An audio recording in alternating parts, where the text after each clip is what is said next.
नमस्कार, थर्ड आई में आपका स्वागत है।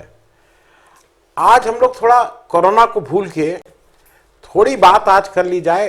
जो नया अभी एक अध्यादेश आया है, बहुत सी सरकारों में आया, ये जो लेबर लॉज हैं उसको सस्पेंड किया गया है। एक टर्म यूज किया गया है, सस्पेंड।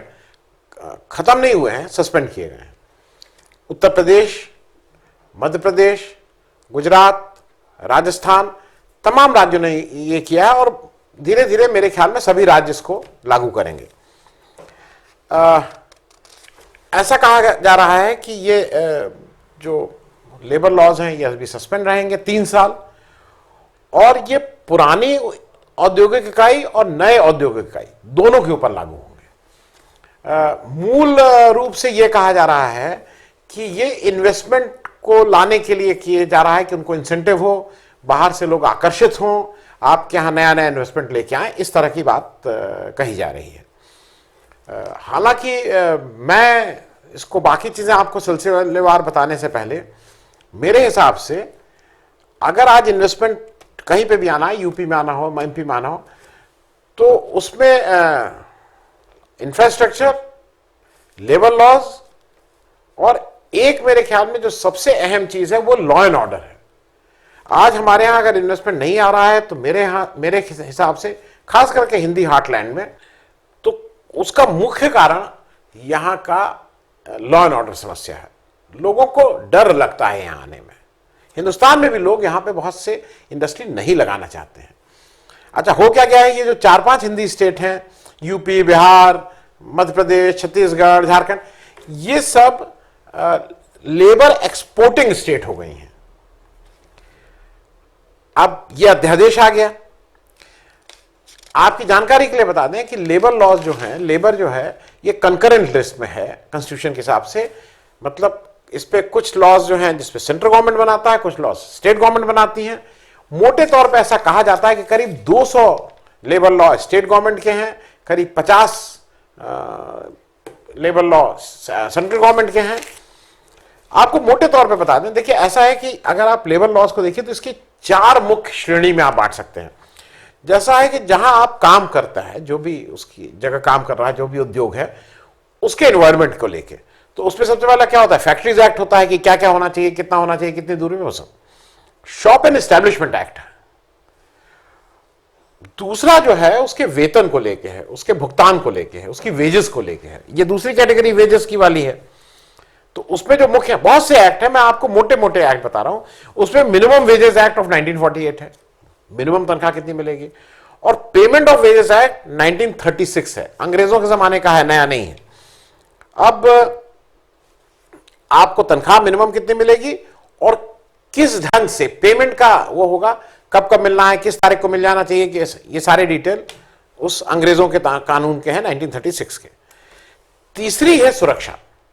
अब वो सुरक्षा, आपके एक मजदूर की सुरक्षा किस तरह की हो सकती है, सामाजिक सुरक्षा क्या है। तो पहला उसमें, मतलब उसमें बहुत से एक्ट है, मैं मुख्य एक्ट फिर बता रहा हूं। वर्कमैन कॉम्पनसेशन एक्ट 1923, मतलब अभी भी ये सब पुराने अंग्रेजों के जमाने के एक्ट हैं। इसी में ईएसआई आता है, इसी में ईपीएफ आता है। आप लोगों ने कहीं कहीं देखा होगा ईएसआई हॉस्पिटल, इस तरह के वो। चौथा है जो वो इंडस्ट्रियल रिलेशन है, जहां पे ये जरा सबसे ज्यादा नेतागिरी होती है, सबसे ज्यादा यूनियन लीडर जहां पे रहते हैं। अब इसका जो, मतलब मैं कहूंगा 1 से 9 नंबर तक का जो इसका एक्ट है इंडस्ट्रियल रिलेशन का, वो इंडस्ट्रियल डिस्प्यूट एक्ट 1947 है। क्योंकि सबसे ज्यादा दिक्कत यही होती है, इसी को कैसे लागू होगा, नहीं होगा, इंडस्ट्री कब बंद होगी, क्या देगी। ये इंडस्ट्रियल डिस्प्यूट एक्ट बहुत बड़ा है, और नेतागिरी का जो भी ट्रेड यूनियन लीडर है उनको इसमें मास्टरी जरूरी होनी चाहिए, तभी वो, मतलब उनकी नेतागिरी वो कुछ समझ पाएंगे, लोग वर्कर्स की, लेबर्स की कोई बात कर पाएंगे। अभी 6 या 7 मई को उत्तर प्रदेश ने 35 लेबर लॉज को सस्पेंड कर दिया। सस्पेंड मतलब अब वो अगले 3 साल तक उसका कोई प्रोटेक्शन लेबर को नहीं मिलेगा।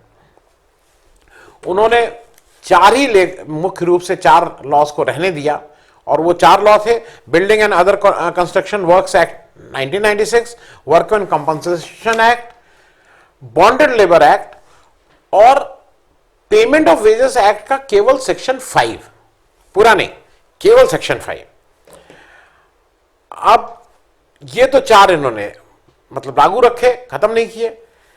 उस 35 लॉ जो लॉ इस समय सस्पेंड हुए हैं, मतलब अगले 3 साल तक जो लागू नहीं होंगे, उसमें सबसे first and foremost is minimum wages act, फिर payment of wages act section 5 को छोड़ के बाकी, पेमेंट ऑफ बोनस एक्ट, ये सारी चीजें इसमें हुई हैं। और जब ये लॉ लागू किया गया, उसके साथ साथ सरकार ने यह भी कहा है कि अगले 3 वर्ष तक कोई इंस्पेक्टर जो है वो कुछ कुछ कैटेगरीज में वो आपके प्रेमिसेस में नहीं आएगा। देखिए, हम सब लोग जो भी कभी एक जमाने में मेरे पास बहुत वर्कर्स थे, और स्टैंडर्ड हम बता दें क्या है। स्टैंडर्ड ये था, यहाँ लखनऊ में एपीसी रोड में लेबर का दफ्तर है, एक लेबर कमिश्नर बैठते हैं, एक पीसीएस अफसर साहब होते हैं। स्टैंडर्ड ये है कि वो कहते हैं कि आप सब शॉप एंड एस्टेब्लिशमेंट एक्ट और ये और वो करिए, और साल में एक बार जब उसका रिटर्न फाइल करना होता है तो वही के कोई बाबू जो होते हैं रिटायर्ड या एक्टिंग, वही आके आपका रजिस्टर बना देते हैं। उसकी एक फिक्स कॉस्ट है, अगर वो कॉस्ट, फिक्स कॉस्ट मतलब ग्रीस करना पड़ता है, यू हैव टू पे सम एक्स्ट्रा मनी, वो अगर आप नहीं देंगे तो आपको तंग करेंगे। तो वो हर जो भी इंडस्ट्री लगाता है, जो भी छोटी बड़ी इंडस्ट्री लगाया है, उसको वो चढ़ावा चढ़ाना ही पड़ता है, और इस तरह से मामला चलता रहता है। अच्छा, इसका एक बैकग्राउंड समझ लीजिए। और अभी हाल फिलहाल में, अभी जब ये जनता कर्फ्यू हुआ, फिर लॉकडाउन शुरू हुआ, तो अगर आपको याद हो, बार बार मतलब हर प्लेटफॉर्म से कहा जा रहा था कि सबको वेजेस देनी है। जो लोग, कुछ लोग वेजेस नहीं दे पा रहे थे, कुछ एम्प्लॉयर, तो उनके खिलाफ एफआईआर हो रही थी, कोरोना की वजह से नौकरी जा रही थी। अच्छा, अभी क्या कहा है, अभी यूपी गवर्नमेंट ने हाल में कहा कि भाई हम 90 लाख एक्स्ट्रा नौकरी इस समय देंगे, मतलब क्रिएट कर रहे हैं।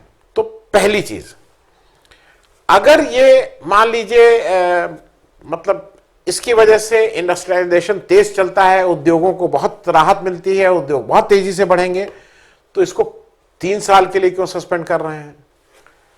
अगर ये खराब है, मतलब अगर ये उद्योग के लिए खराब है, देश के लिए खराब है, लेबर मजदूर के लिए खराब है, तो इसको स्क्रैप करिए, खत्म करिए। भाई एक नैरेटिव है ना कि 370 जो थी कश्मीर में, वो देश के लिए खराब था, तो क्या हुआ, उस 370 को हमने खत्म कर दिया। तो अगर ये सारे लॉज देश की आर्थिक स्थिति को सुधारने में, देश के उद्योग को सुधारने में अगर ठीक नहीं है, तो इसको स्क्रैप क्यों नहीं कर रहे हैं? Y suspended? क्योंकि प्रॉब्लम फिर वही है, 3 साल बाद कहां खड़े होंगे आप? 3 साल बाद जिसने नया उद्योग लगाया, मान लीजिए ये मान के कि अब ये इस लेबर लॉ के हिसाब से मान रहे हैं कि सब कुछ अच्छा है, वो क्या करेगा? क्योंकि आप उसको 3 साल तक का दे रहे हैं, तो ये भी कोई इंसेंटिव नहीं हो रहा है। जो आदमी यहां आके आज ग्रीनफील्ड प्रोजेक्ट लगाने जा रहा है, नया प्रोजेक्ट लगाने जा रहा है, तो उसका प्रोडक्शन आने में 2 साल लग जाएगा भाई। आज जब आप कह रहे हैं जब ये करेंगे, वो आते आते 3 साल में आप कह देंगे कि ये लॉ खत्म। खैर, दूसरा एक इसमें नया आया है जो एक इंपॉर्टेंट क्लॉज है कि अभी तक क्या था कि 8 घंटे से ज्यादा एक दिन में ड्यूटी नहीं कर सकते थे, और 48 घंटे से ज्यादा एक हफ्ते में नहीं। वो चेंज किया गया। अब हो गया है कि एक दिन में आप 12 घंटे की ड्यूटी ले सकते हैं, आप कर सकते हैं, और 72 घंटे पर हफ्ता। तो आप मतलब ये कुछ चीजें बता दूं, मतलब हम सबको पता है, अगल बगल आप आंख खोल के रखिए तो आपको दिख रहा है। हेल्थ सेक्टर, आप किसी नर्सिंग होम में चले जाइए, आप किसी प्राइवेट अस्पताल में चले जाइए जो फुल टाइम हॉस्पिटल है, वहां शिफ्ट 12-12 घंटे की होती है, वहां 8-8 घंटे की शिफ्ट नहीं होती है। अब दूसरा आप चले जाइए हॉस्पिटैलिटी, हॉस्पिटैलिटी मतलब ये होटल में 12-12 घंटे की शिफ्ट चलाते हैं। और तीसरी चीज जो आप अपने बहुत नजदीक कभी देखते होंगे, क्योंकि मान ली होटल नहीं जा रहे हैं या ईश्वर न करे आपको अस्पताल जाना पड़े, ये जो सिक्योरिटी गार्ड है, आप सब जगह देख लिए सिक्योरिटी गार्ड 12-12 घंटे की शिफ्ट कर रहे हैं। अच्छा, अभी तक क्या होता आया है कि जब वो 12 घंटे की शिफ्ट करते हैं तो वो एक मिली भगत होती है, वो जो सिक्योरिटी एजेंसी प्रोवाइडर है या जो हेल्थ के वो जो वर्कर्स दे रहा है उसके बीच, जो एम्प्लॉयर है उसके बीच, और जो एम्प्लॉय है उसके बीच। तो उसको ये जो 4 घंटा वो एक तरह से गलत ढंग से काम कर रहा है, उसका कुछ हिस्सा उसको भी मिल जाता है। He also gets something out of it. बिल्कुल टोटल एक्सप्लॉयटेशन, कुछ उस एक्सप्लॉयटेशन का हिस्सा मिल जाता है। अब क्या होगा, जब आपने 12 घंटे कर दिया तो कोई डर ही नहीं रहेगा, ना एम्प्लॉयर को ना उस ठेकेदार को। तो मेरे हिसाब से मतलब इस जगह पे श्रमिक का थोड़ा एक्सप्लॉयटेशन होगा, मतलब उसको जो पैसा मिलता था वो पैसा उतना नहीं मिलेगा। तीसरा, अब आप एक चीज ये बताइए कि जैसे 24 घंटे हैं, 24 घंटे में लगातार अगर कोई शिफ्ट चले, मैं ये मान के चला हूं तीनों शिफ्ट में काम हो रहा है, तो पहले आपको ये काम करने के लिए 3 लोग रखने पड़ते थे। अब अगर आप 12 घंटे की शिफ्ट कर रहे हैं तो 2 लोग रखने पड़ रहे हैं। तो अगर 100 में एक आदमी को निकाल दे रहे हैं तो मेरे हिसाब से तो 33% लेबर फोर्स कम हो रही है, लेबर आवर्स भले ही सेम हो।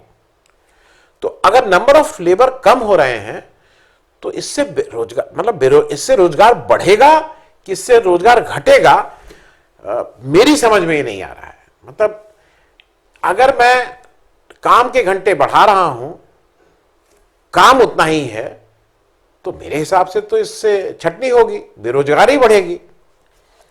तो लेकिन अभी बात रोजगार बढ़ाने की है, तो इसका कौन सा औचित्य था, नहीं समझ में आ रहा है। चौथी और एक इंपॉर्टेंट बात है ये कि देखिए, जो भारत है इसके 90% जो वर्कफोर्स है वो इनफॉर्मल सेक्टर है, जिनका कोई फॉर्मल सेक्टर नहीं है, मतलब वो ऑर्गेनाइज सेक्टर के लोग नहीं है। जैसे बाकी लोग तो है ना, एक उनका वो है, पैन नंबर है, एम्प्लॉय है, एम्प्लॉय नंबर है, अंगूठा लगाते हैं, मस्टर रोल बंद। ये जो 90% हिंदुस्तान की लेबर फोर्स है ये अनऑर्गेनाइज सेक्टर की है। अब इस मूव से क्या हो रहा है, इस मूव से ये हो रहा है कि जो फॉर्मल सेक्टर की भी वर्कफोर्स है उसको आप ढकेल रहे हैं इनफॉर्मल सेक्टर में। क्योंकि अगर मैं एम्प्लॉयर हूं तो मैं फॉर्मल एम्प्लॉय को क्यों रखूंगा। जैसे मैं एक छोटा सा उदाहरण दूं, मेरे पास कोई एम्प्लॉय है जो बहुत पुराना है, धीरे धीरे किसी भी कारण से उसके अलाउंस बढ़ते बढ़ते और कुछ करते करते वो, क्योंकि मिनिमम वेजेस से कुछ अब 25 साल से काम कर रहा है, तो मान लीजिए वो 15,000 की जगह उसको 30,000 रुपए मिल रहे हैं। तो नए लेबर लॉ के हिसाब से मैं 1 मिनट के अंदर इन सारे पुराने एम्प्लॉयज को बाहर करूंगा और नए एम्प्लॉयज को मिनिमम वेजेस पे फिर ले आऊंगा।